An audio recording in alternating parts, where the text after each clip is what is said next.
No. Yes. The bowling ball is going to be potentially rolling. So the accelerations of different points on the bowling ball, first of all, due to the rotation, accelerations due to the rotation will be towards the center. So on one end of the bowling ball versus the other, the accelerations would be in different directions. And of course, you're adding those onto the acceleration of the ball as a whole. So the acceleration of different points in the bowling ball will not all be the same. If that's the case, then you say, okay, how do I approach a problem like that? Well, of course, you identify the forces. Okay, you do that no matter what, statics, dynamics. But if it's a solid object and the points on the object are not all accelerating or moving at the same speed, then you have to use sum of the moments equals h dot, but we rearranged it and got this version. Can I still use the sum of the moments equals h dot? Yes, you can, but you'd have to do it for every point on the bowling ball. So it's not that equation on the top is wrong.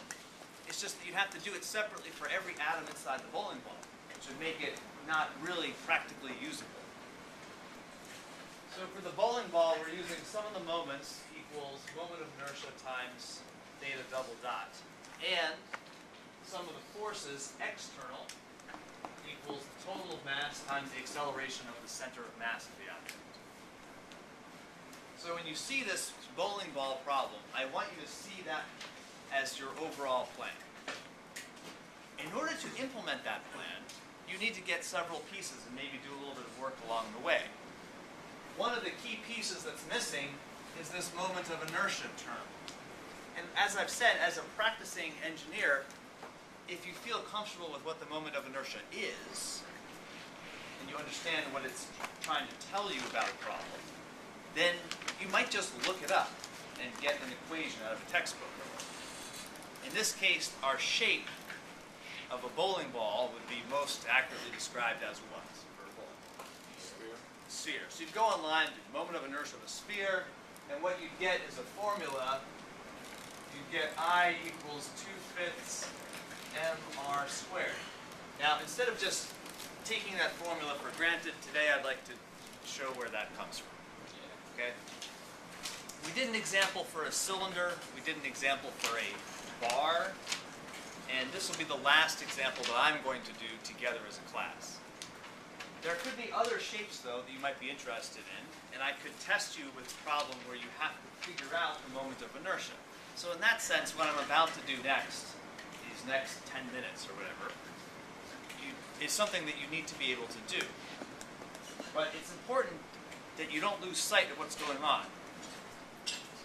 I need this value only because I'm working with this moment equation. So in dynamics, as an engineer, usually you're not just interested in the moment of inertia just for the heck of it. You're not going to need to just show up at a work site and figure out the moment of inertia of something. You're interested in it because of some reason. So in this case, we're trying to apply this relationship. So I need to have the moment of inertia to move forward. So the object we'd like to deal with is a sphere. I'd like to calculate the moment of inertia. Our formula for moment of inertia is what? Go to maybe Ryan in the back who said something. Yeah, it's the sum.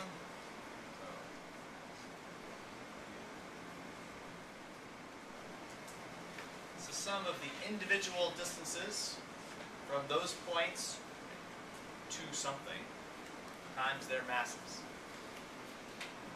If this formula is to be applied correctly, this moment of inertia right here needs to be the moment of inertia calculated around the center of mass of the object. So these distances have to be the distances from an individual chunk of mass to the center of mass of the object. So that Ri means really Ri to the center of mass, Rig. Okay? So this distance R here, I've dropped any subscripts and just written it as integral of R squared dm. What R is that distance from where to where? Let's go to max. Center of mass to whatever point. Yes, and the point that I'm working on is where the dm is. So this would be from the center of mass to dm. but it's still from the center of mass to that point. Suppose it's easier for me to set up my integral instead of around the center of mass. Maybe it's easier for me to define my distances compared to some other point. That's okay. I'll get a moment of inertia that's wrong.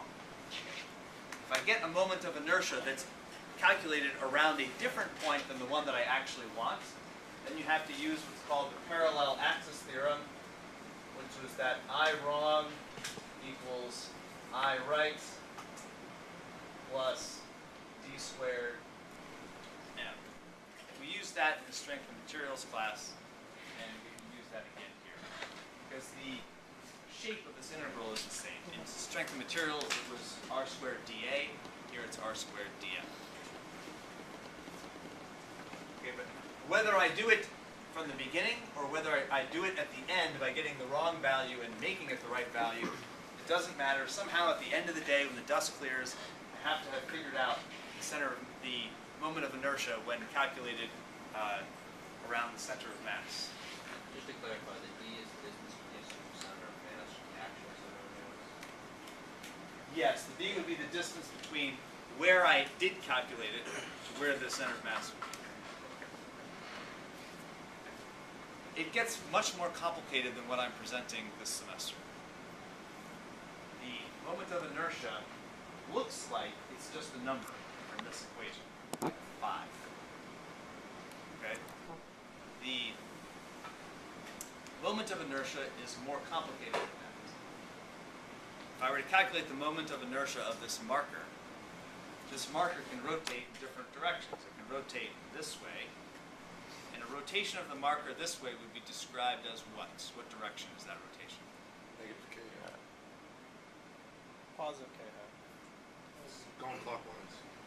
It's hard for you to tell which way I'm spinning it this way, which would be negative k hat. I agree. So rotating it in the negative k hat, it looks like it's a long cylinder this way. Rotating around the I hat axis, so the I hat axis would be like this. It's acting more like a long cylinder, almost like a bar that's rotating around.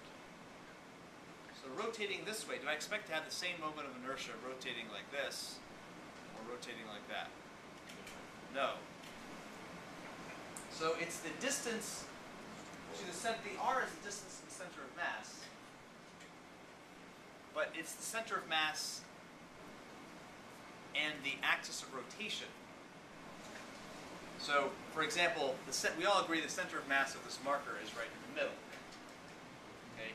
So the distance that's relevant, if I'm rotating this way, is the distance of each chunk to the center of mass, but the center of mass along that axis. So the distance to the center of mass of the back of the marker to the center would be the radius of the marker. From the center would also be the radius of the marker. I do not use the distance from here to there. I use the distance from here to the axis that I'm rotating around. And the center of mass of that, that axis going through the center of mass of the object. So what if you're doing with the eye, with a different axis? Okay, then the distances that matter would be the distance from this point on the marker to that center. Okay, it's all the center of mass of this marker is really just one point in the middle of the marker. When I'm rotating this way, it's that axis that I'm rotating around. That's the distance that matters. If I'm rotating this way, it's the distance from the points to that axis that matters.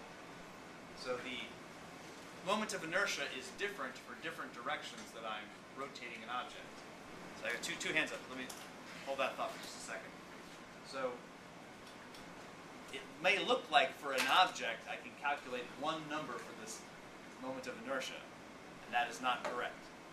And I'll explain what it actually is correct and explain why we're not going to do it this semester in just a minute. And then we'll actually do this problem. First, Ryan's question, then Max's question. Okay, so when you're going around the I hat direction in that case, you treat it as like a rectangle, right? Or sort of like it's rectangular, it's just it's still circular. You know, when calculating the I, like how would you do it if it's... Well, I would get the distance from this slice Oh yeah. to here and add them all together. And in that sense, the formula would end up being the same for the bar, it would be 1/12 ml squared, where this is the distance L. So it'll give you the same result. Max. How complicated would it be to have it spin both of those at the same time? It's kind of like, Yeah, the marker's spinning like that, and that happens a lot in real Yes. life. if you do the marker up, it would probably do that. Especially if, right, if I, Yeah. like that. It'd be a lot more complicated. I wouldn't use the word a lot, but I would say more complicated than we would handle right now. Let me explain how you might do this, and I'll try to talk to you in terms of how the math is telling us what has to work out. Math can really be a nice tool for us, not just in solving something, but in figuring out what the physics, what the equations have to be. For example, we know that if I do the r cross f equals a moment, if the moment we know has to be a vector, then I knew that formula couldn't possibly be r dot f. R dot f would give me a scalar. I can't set a scalar equal to a vector. So if you look at this equation up here, this was in the k-hat direction on that side, is that side of the equation a vector? Are moments vectors? Yeah. What do you think? Fred, what do you think? Are moments vectors? Moments? Yeah. Yeah, they got it. Okay, yes, moments are vectors. So, this side equation is also a vector. I showed you earlier that you can take the omega and make it into a vector. We described how you might assign a direction to the omega, to the theta dot. I can do the same thing for the alpha. So I can lump that direction onto the alpha and consider my acceleration to be a vector. That makes sense. Like a wheel that's accelerating like this, you might say is accelerating in the k-hat direction. A wheel that's accelerating like this, you might say is accelerating in the j-hat direction. So you can assign a direction to the alpha. So the alpha is a vector. So here I have a vector and a vector. And I need to figure out what to do with that moment of inertia term.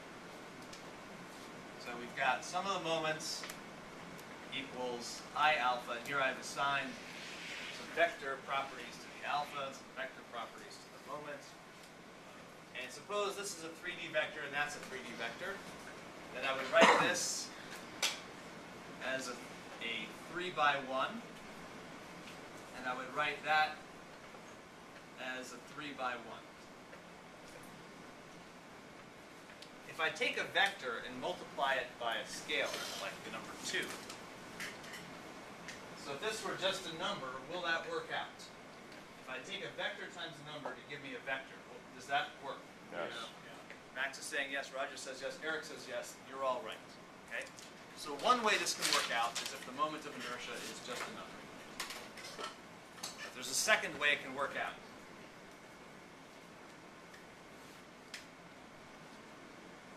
This could be a 3 by 3 matrix. Now, a lot of you haven't had too much with matrices, but some of you have had some linear algebra, some of you learned this from pre-calculus, some of you picked up enough.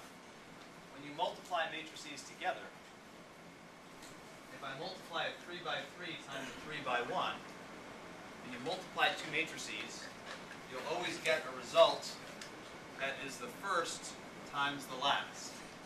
So if you multiply a 3 by 3 times a 3 by 1, you'd end up getting a 3 by 1, and that would match. Okay? So if the moment of inertia were a 3 by 3 matrix, in other words, a combination of 9 numbers, they would work. So the moment of inertia, what it can't be though, or at least you might think, well, could it be a 3 by 1 vector? I suppose it could be, but then you have to use the cross product to make that work, and that, in this case, doesn't make any sense, really. So the moment of inertia is actually a combination of 9 numbers for a particular object, and with that combination of 9 numbers, you can then, with that moment of inertia, fully describe how a particular solid object is going to rotate. That'll take into account Max's really fancy rotation.